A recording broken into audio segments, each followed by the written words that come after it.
welcome. It's June the 2nd, 2024, and I'm with Pannobhasa, who lives in North Carolina. He was a Buddhist monk for 30 years. We've done hundreds of videos together, and today we're going to talk about, is this a holographic universe, or is this some type of simulated universe? A lot of discussion of this in the UFO community, so I thought I'd discuss this with Pannobhasa. So welcome, Pannobhasa. Yeah, it's South Carolina, and hail Brian. That's right, South Carolina. Forget, I got a brother in North Carolina. I get Yeah, you confuse me with your brother sometime. Yeah. I like that cup you're using. Yeah, it's just as a little bit of marketing advice. You might want to sell bigger cups than this. I know. I've got the same cup, but I don't use it for my coffee because I like a big cup of coffee in the morning. Yeah. One of your fans asked me, how do I get one of those cups? So I send them to Vistaprint. They're the ones who make cups and t-shirts, etc. Nice. Yeah, you should have like a merch link under your videos. Oh, well, so much to do, so little time. Yeah, I guess so. Just get your secretary to do it. Oh, yeah, I get my cat to do it.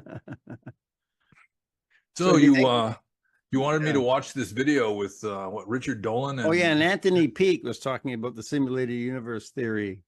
Yeah. He interviewed. Yeah, I watched that this morning. Yeah, so this has come up a lot. Is this universe a simulation from another universe or a holograph from another universe? A lot of people discuss this. They see there's flaws in this universe indicating this, or some evidence showing this somehow. Yeah, I don't think they really discussed the evidence much in the video, though. I didn't really notice much evidence other than like scientists researching the possibility that space is pixelated and that kind of thing. Yeah, pixelation of space.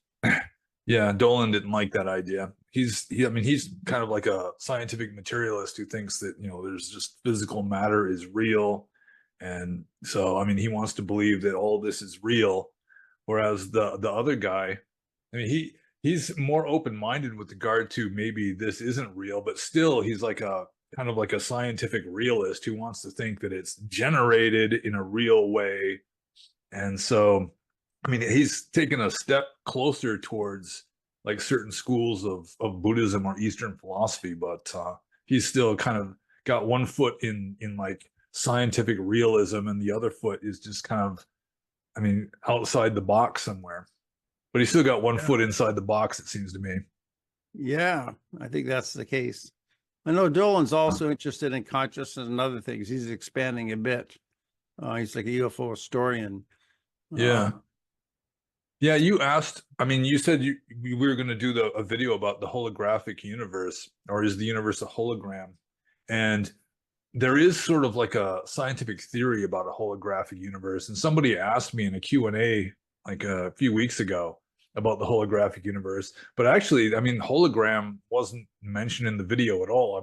Mainly the issue is this like a kind of matrix, or is it like a simulation, or is it real? But the holographic universe, I think there's certain implications of a hologram where it's like the entire image is contained in each one of its parts, kind of a thing that really, it wasn't really discussed. So I guess it's not that. They probably don't mean that, right? Yeah, I don't think that it's projected from somewhere. Yeah, they want to. There's the possibility that we're all just in a computer simulation. Maybe some 5-dimensional alien kid has created this world for a science project for 5th grade on his 5-dimensional alien world or something. Another theory is inside of a black hole, it could be like a whole other universe. And each black hole is like a threshold to another universe. Yeah, well, that's sort of like the many worlds hypothesis. Even like Stephen Hawking was talking about, like stuff gets sucked into a black hole and then it just shoots out the back end, outside of the universe, and it creates like a new little, like a baby universe kind of a thing. Yeah, maybe we're in one of those. Well, you probably already have a pretty good idea of my understanding of the situation, because I really don't think that physical matter is real. Like Theravada Buddhism thinks physical matter is real. It's one of the 4 ultimate realities. But yeah, I guess I go along with Theravada Buddhism saying it's physically real, whether we're aware of it or not. Yeah, whereas I really don't consider physical matter to be ultimately real. So it is a kind of projection or illusion, regardless of whether it's a computer simulation or not. I'm more inclined to go with something even more radical than computer simulation, because the computer simulation is just kind of kicking the can down the road. It's saying this phenomenal universe may be a projection, but it's being projected by some other real phenomenal universe. And I just don't think any phenomenal universe is ultimately real, that you've just got um sort of like formless infinite consciousness that, I mean, it's because it's formless and infinite, you can't really say that it does or doesn't exist because it doesn't have any boundaries, it doesn't have any discernible content or anything. It's just off the scale. So, like in Theravada Buddhism, it might be called something like Nibbana Dhatu, metaphysical sense, but not like the psychological sense. And then the Mahayana Buddhists just take the ball and run with it. Like, I think most of the main Mahayana schools deny that physical matter really exists. Yeah, I guess I'd rather stick with Theravada, but I might agree with you if you get down to the subatomic particle level, maybe it doesn't really exist at that level. Maybe it really is like an illusion. Maybe that is possible. I'm not certain about that. Yeah, and then it's kind of interesting that the guy that was talking with Richard Dolan, he was saying that because energy comes in quanta or little packets, it's not just a smooth continuum. It's just like it's divided up into little pieces. Even energy or light or anything like that. He was saying that maybe time is the same way. And that would actually agree with Theravada Buddhism fairly well, where they're saying that time exists in discrete moments that are separated from each other. So still, it doesn't explain how the moments are connected because there's nothing in between. But I think the guy that was talking with Dolan, I keep It's forgetting his Anthony name. Peake. It's called Anthony Peake. Fabric of Reality. Anthony Peake. Yeah. Yeah. So he was saying that it's like consciousness that combines the moments of time together, but then that would mean that the consciousness is beyond time somehow. So it doesn't really make a lot of sense to me. Yeah, I think in terms of the realms of existence, like when we think of the 31 planes of existence that the Buddha described, if we could think of that as a simulated universe, like the one consciousness can go up to the heavenly realms, down to like a ghost realm or animal realm or human realm or formless realm. So they're like different simulated realities in a sense, but one consciousness could go through all those different levels. Yeah, I suppose so, but I mean that's not really anything unusual in that. I mean, even your physical body can go to different, like in the text, the Buddha himself just physically went up into these heaven realms. So there is that. Yeah, But but I think that was that always, I always consider that to be a weakness in the whole Abhidhamma philosophy of Theravada Buddhism, that time happens in a moment. It's like you got a moment of time, and then you got like this little gap, and then you got the next moment of time and a little gap and another moment of time, so that everything is sort of blinking off and on, a trillion times a second. I see. But Yeah, yeah. but even though Anthony Peake kind of endorses that, or he's throwing it out as a possibility, still it seems like, I mean, when you've got nothing in between, then there's no way that the first moment can actually cause the second moment, because like the continuity is just broken. There's just nothing in between. So that everything is Ah. arising out of nothing again and again. So, but couldn't there be causation from moment to moment? I mean, according to Theravada, I mean, it has to be the present moment, or at least the cause and the effect have to be touching each other. You Yeah, can't have that's a true. remote cause. Although in some ways, like psychic powers, you can have remote causes and so forth. But Yeah, they're the probably Abhidhamma touching each other. philosophy, You're right. They're probably yeah, the touching each Abhidhamma other. philosophy really doesn't explain things very well, in my opinion. Oh, It's just kind of unfinished.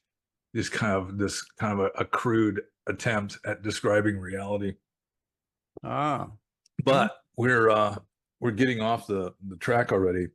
That I wrote down some notes. Like the Anthony Peake guy, he was started off as a sociologist, so he's really not like a physicist. He's interested in. He's yeah, he's obviously, interested in a lot of things, right? yeah, he's obviously an intellectual.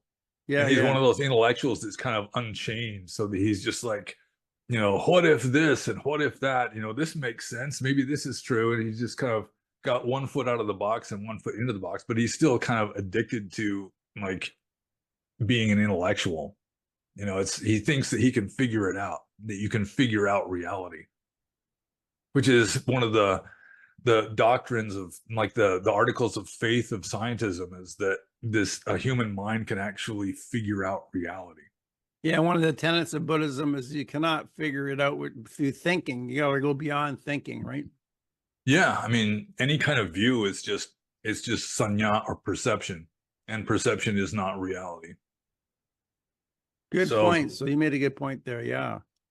yeah, so like if you really want to understand reality, it's through like mysticism, like cultivating very deep meditative states so that you stop thinking, you're wide awake. You're not in a coma or anything, you're wide awake, but you're just not thinking, your mind is just silent, and then you don't have all these symbolic thoughts getting in the way of just seeing reality as it is. Yeah. So, so anyways, this Anthony Peake, I mean, he's talking about all kinds of weird stuff, like his idea of past lives or rebirth.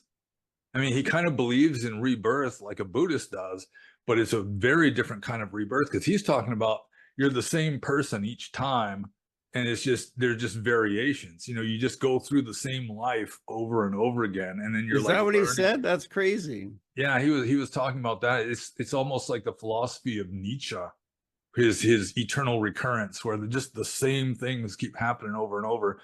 But the Anthony Peake, I mean, he didn't say it was exactly the same each time. He's saying that that's one reason why we have deja vu and that sort of thing, is because or maybe that he didn't apply deja vu to this, but it's like some things just seem familiar, and you just get a feeling about stuff, and just like this intuition that you shouldn't do it this way, you should do it that way. It's because you've already lived that life before, and you've kind of gained information from the last times that you've been through this same lifetime, which is kind of a weird idea. I don't Yeah, know I if don't there'd be agree any, with that. Certainly I don't know Buddhism if there's does any not kind agree of with that. scientific evidence to support that kind of an idea. Yeah, Buddhism, we have causations constantly rolling on. It's not repeating the same situation. Yeah. I mean, it is true. I read in a book called Seth Speaks, the Seth material, where he was this being that was being channeled. He was saying that is one way you can be reborn. That he was saying you can take just a different life and just live as a different person, or you can live the same life over again in a different way. That would be another kind of rebirth. And it's not really what Buddhism teaches. Well, maybe he's talking about a parallel universe then. Yeah, it does seem plausible to me, though, because I do think that it's just everything. I mean, anything is possible. It's like the ultimate reality, like the absolute, just contains infinite possibilities. That's like what the theists call God, and the Hindus call Brahman, and the Mahayana Buddhists call like the Dharmakaya, and the Taoists call it Tao. It's just the uncarved block that has every possible statue inside of it already, and it's just your imagination that separates out the statue that you think should exist there. So I mean, this Anthony Peake was talking about similar stuff, but he has it as he's trying to come up with like a scientific theory, but there's one part where he's calling about the 0 point field. And that's the closest thing you've got in modern science to like God, from not like the Jehovah's Witness kind of God or an Old Testament kind of God, but just like infinite formless consciousness that contains all possibilities. It's like the 0 point field. It's like in physics, like quantum physics, it's from this 0 point field that like a particle and an antiparticle will just appear out of nothing. That kind of thing. So, I mean, they've done like, there's this one thing called the Casimir effect in physics, where depending on how you work out the math, and both ways work out, either empty space contains zero energy or infinite energy. And I think it might be like Tesla that was trying to go with, that just empty space contains this energy that can be tapped and used to like run machines and that kind of thing. Wouldn't that be the ether in empty space? Uh, I don't know. It depends. I mean, ether is just kind of a controversial subject. You know, it's like I don't think that the scientists have got it all worked out yet, because you know, first Einstein said that there is no ether, but then he's saying that space itself has a structure, like gravity is caused by warping space and everything. So there might as well be an ether, even if there isn't one. It's just that he's just saying that like space itself has a kind of structure to it. Yeah, I think there is an ether, and there's kind of a conspiracy to suppress the fact that there's ether. Well, in Theravada Buddhism, there's no ether, although some Mahayana schools interpret akasa or akasha in Sanskrit as ether. But in Although Theravada, what do they say space is? They say it's a vacuum? they say it's not ultimately real, except in the Abhidhamma, there's just the space between two objects is real, but just space in general is just nothing. Well, Which is it's just weird. It really doesn't make much sense. If space in general doesn't exist, how can the space between two objects exist as a yeah, like between Earth and the moon. How if there's nothing there, isn't that like saying it's a vacuum? Because there is space. Yeah, but according to like apparently Theravada Buddhism, like the Orthodox tradition, like Abhidhamma and everything, that space is just nothing. You know, it's just nothing there. But That's does why not it's imply called a vacuum. space. Does not imply a vacuum then. Yeah, well, I guess it would be a vacuum. I mean, Yeah. if it's just empty space, if it's really empty, completely empty space, then it would be a total vacuum. But maybe they didn't know. I wonder if the Buddha himself said that, or the Buddha Well, didn't. I mean, the Buddha didn't teach the Orthodox tradition. I mean, He didn't teach Abhidharma. no, he didn't teach Abhidhamma. He didn't teach a lot of stuff that is now just Orthodox Buddhist tradition. Yeah, okay, that's interesting, because I was trying to get the Buddhist take on this, so we don't know what he said. Maybe there was ether in space, and the Buddha didn't comment on that. Well, the Buddha just discouraged any kind of metaphysical speculation. Yeah, like Because, again, what we're doing, folks. We should tell people. The Buddha said you should think about suffering and the end of suffering. yeah, I mean, trying to figure out like the ultimate, like the origin of the world, or whether the world is infinite, or you know, the universe is infinite or finite, or you know, where it comes from and all that kind of stuff. He just discouraged even going there, because it's pointless, for one thing, because like we were saying a few minutes ago, you're never going to understand reality by thinking about it. You're never That's going right. to figure it out. Yeah. You just have to kind of grok it, going with like Heinlein's language. I don't know if you ever read Stranger in a Strange Land. That's where the word No. grok comes Oh, from. that means to contemplate upon something. Well, grok just means you just intuitively know it without having to think about it. Okay, yeah. Okay.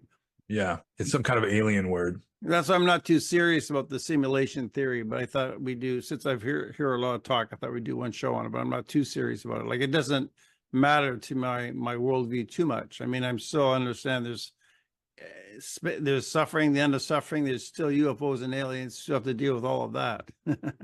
Yeah, well, dealing with the UFOs and aliens and stuff, is they were talking about that too, where there's like the psychosocial school of ufology that is like the predominant school in like Europe and the UK, whereas in America and Canada too, I guess, it's the main idea is that it's really flesh and blood aliens in nuts and bolts Yeah, spaceships flying right. through space to from one planet to another planet. Whereas I guess in Europe, based on what little they were saying in the video, it's more of an idea of sort of like the Jungian collective unconscious that's like materializing stuff from the deep down in the psyche, like symbolic stuff is being materialized outward, Yeah. that kind of thing. Yeah.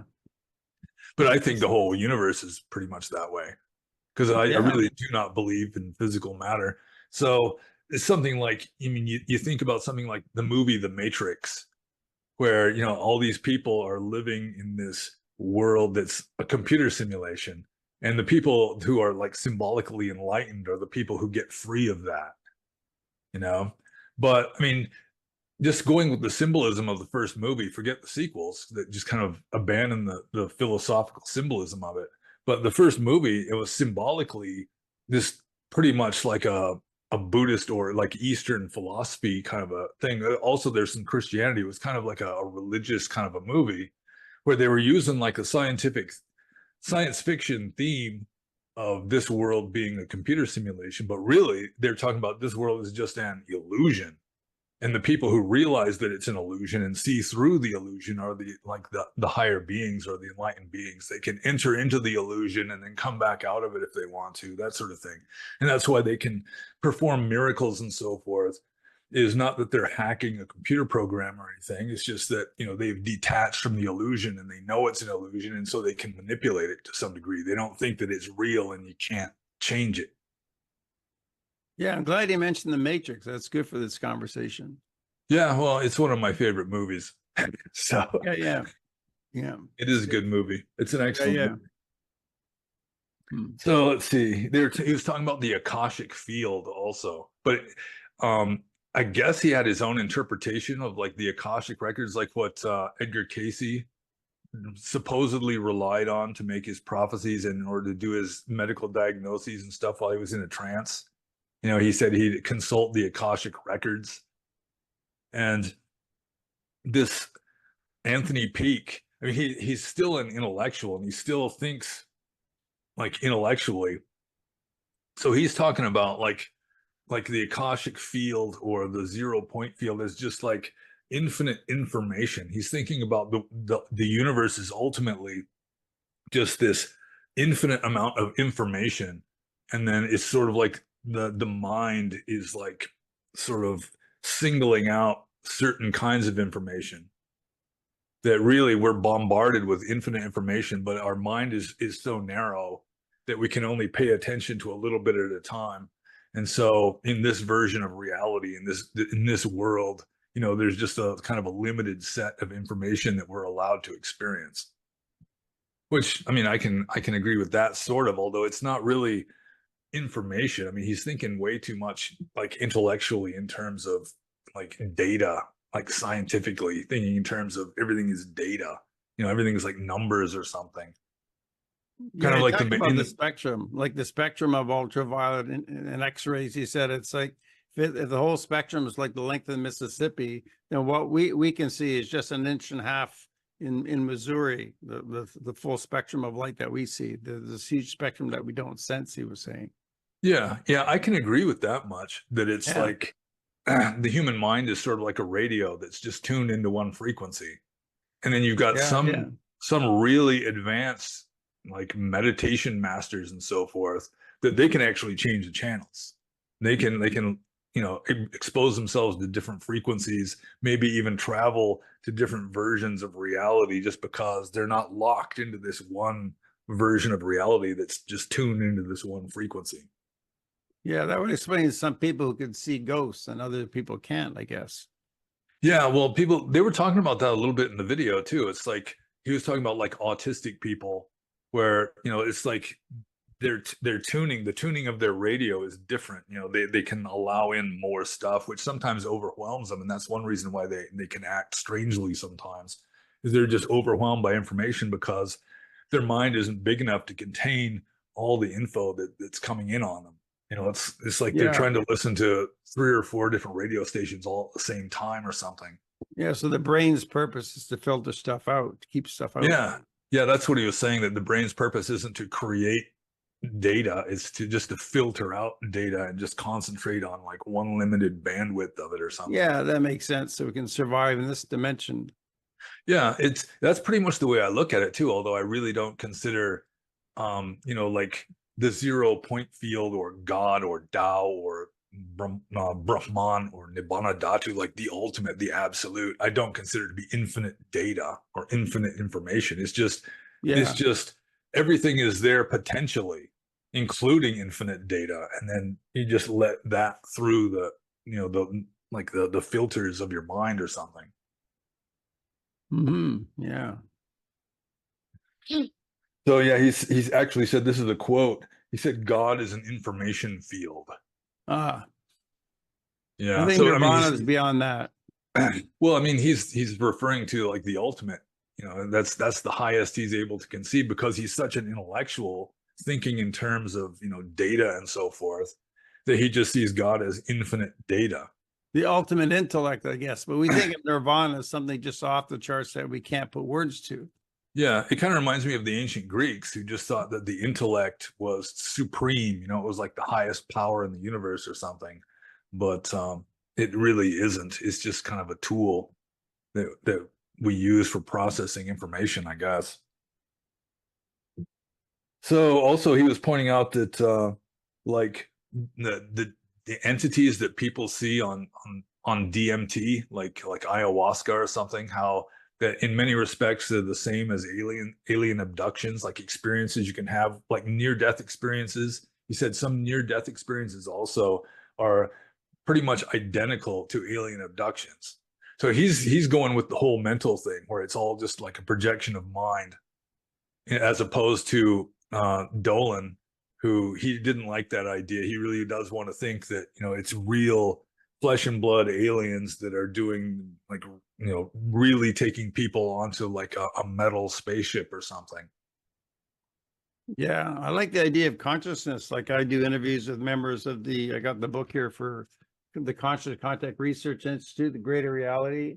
And Oh their yeah. thesis is that consciousness is fundamental, and parapsychology can relate to UFO alien abductions, as well as near-death experiences, as well as remote viewing, and all these phenomena should be regarded as, you know, parts of one thing based upon consciousness.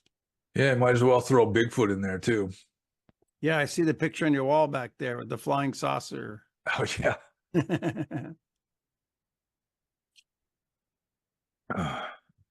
Yeah, so I was when you were saying that, I got distracted by Bigfoot, but I was going to say something and I can't remember what it was. Yeah, well, It bugs me conscious when that being happens. fundamental to everything.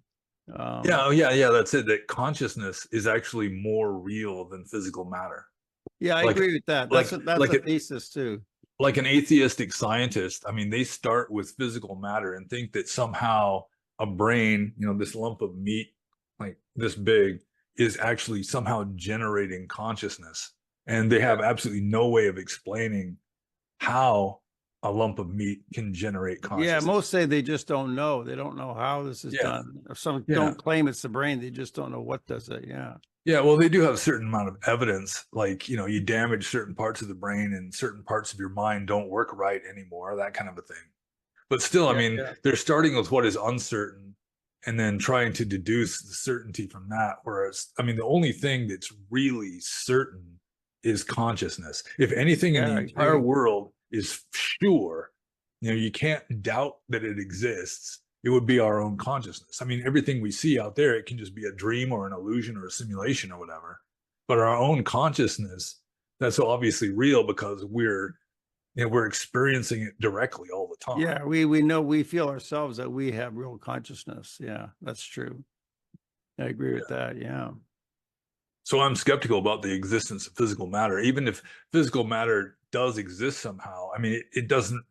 I mean, it really doesn't even matter whether physical matter really exists, because it's the same to us anyway. Whether this is a simulation or an illusion, like Maya, according to Indian philosophy, or whether there really is physical matter out there, you know, it amounts to the same thing as far as we're concerned when we're just living our lives. Yeah, that's an important point. We should also mention ethics, the 5 precepts. Ethics still matter. You can't say, well, because it's a simulated universe, it's okay if I kill and steal because it's not real anyways. That's not true, because your actions will come back to you. Even if it is a simulated universe, you could Yeah, end up in a lower state in your next rebirth in the simulated universe. So or for ethics that still matter, just matters. for that matter, like an atheist will say, you know, there is no God, so there is no morals. You know, it's like you can just do whatever you want, and there's going to be no punishment or rewards or anything. I mean, that's the way atheists think. But really, the way like ethics or morality works in Buddhism, it's just based on human psychology, how the human mind works. And if the human mind does certain things, it's going to be more contracted and unhappy. And if it does certain other things, it's going to be more expanded and happy. And that's Yeah. just based on empirical observation. Yeah, so just in this lifetime, if you break the precepts, you feel bad. Also, you could go to jail for 25 years in this lifetime for Yeah. breaking the Well, I precepts. mean, that's how like a lie detector test works, is if you tell a lie, you feel a little bit uncomfortable and you start to sweat a little bit more and you become a little more agitated just because you know I mean, you're deviating from the truth or deviating from reality.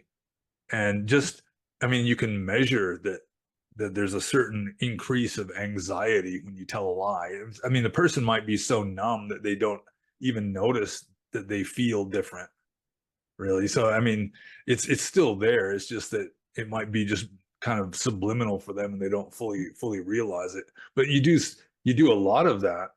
And I mean, it's just a fact that anyone who lies a lot, they've got to continually be, I mean, they're always worried that someone's going to find out about it. That, I mean, that's the stuff like that is just an obvious case of how morals work without the need for some god to decree that there's this moral law that you're not allowed to break or he's going to punish you. Yeah, because in this very life, people feel uncomfortable. They feel stress on the results of that. Yeah. And there's just certain things that you can do, like, killing somebody that's just going to have an effect on your mind, whether you want it to or not. And it's not necessarily some God punishing you. It's just the way the human mind works that you do certain things like killing somebody and it messes up the mind. Yeah, because you understand the significance of it, the negative significance of that. Yeah. And they might be so numb that they don't really notice that they're more unhappy because of it, even though other people who are observing them can see that they're messed up, but they're too messed up to see that they're messed up. Also, they could have anxiety about getting caught for doing that and going to jail. That's another stress. Yeah. We should tell people, we'll put the video link below this video. One of Richard, it's called, I've got it here. It's called Consciousness and the Fabric of Reality, Richard Olin Show with Anthony Peake. Yeah. Well, it's kind of an interesting show. Yeah. Yeah. And I think I would agree more with Anthony Peake than with Dolan, just with regard to the metaphysical assumptions. Although I really do not think that this is some kind of computer simulation. Yeah, it's hard to believe that's a simulation. I don't know what to think, but like you're saying, it doesn't matter that much. We still feel pain and happiness, and we're so responsible for our actions, regardless of whether it's a simulation or not. Yeah. I mean, my understanding that it's, our mind is just sort of like a filter that's filtering through limited, I guess it gets turned into limited information once it's in our mind, I guess. That at least allows for certain things like psychic powers that science can't explain. It's like the Chinese and the Soviet Union did a lot of research into parapsychology, but because they were Marxists, because they were like materialist communists, they're like got helmets on the person and like trying to detect like waves or like energy fields or something coming out of their head that's causing them to have these psychic powers, and they just couldn't find anything really because it doesn't work that way. Marxist materialism, have to confirm it with waves or something. Yeah, I mean, there had to be what did they do? What did they do with Karl Marx and their psychic phenomena then? Yeah, well, I mean, they knew for a fact that there's people that have psychic powers. There was like the Soviets had this one woman, her name was Nina Kulagina, I think was her name. And she could move objects. She was sort of like Uri Geller, she could move things without touching them. They'd be like in glass cases and stuff, and she could still manipulate them and everything. But they just couldn't figure out how to do it because it just went against the communist ideology of materialism. Yeah. That's a good one. Yeah. But Dolan, he definitely thinks that some events are entirely physical events, like some alien abductions and so forth. Well, I think they are. I mean, I agree that there are physical aliens abducted. There's both the interdimensional aspect of ufology and the physical act. I think both are real, and I think most ufologists think both are real. Yeah. Yeah. Even Jacques Vallée acknowledges the physical reality as well. Unless the ufologist just doesn't believe that physical matter exists. Yeah, that's true. I don't know. I think most of them think physical matter exists.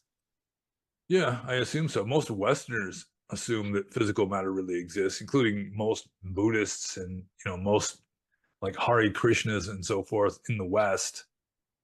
Regardless of what their own religion might teach, they just follow along with just Western like scientific realism and just assume that is reality. But a lot of people know though that particles are also waves. It's hard to define at the smallest levels what it is. Like a lot of Yeah. people know that that's hard to define what it is. So that's a question mark. Yeah. Also in physics, there's the whole idea of like it has something to do with the Heisenberg uncertainty principle, where it's like your own mind will influence a system. You know, like you can't just observe where an electron is, for example, because the process you have to use to detect that electron is going to have an effect on the electron. Yeah, that's it. Yeah. So And then that also, questions physical reality then. yeah, and then also there's like the whole idea that you've got like the what do you call it?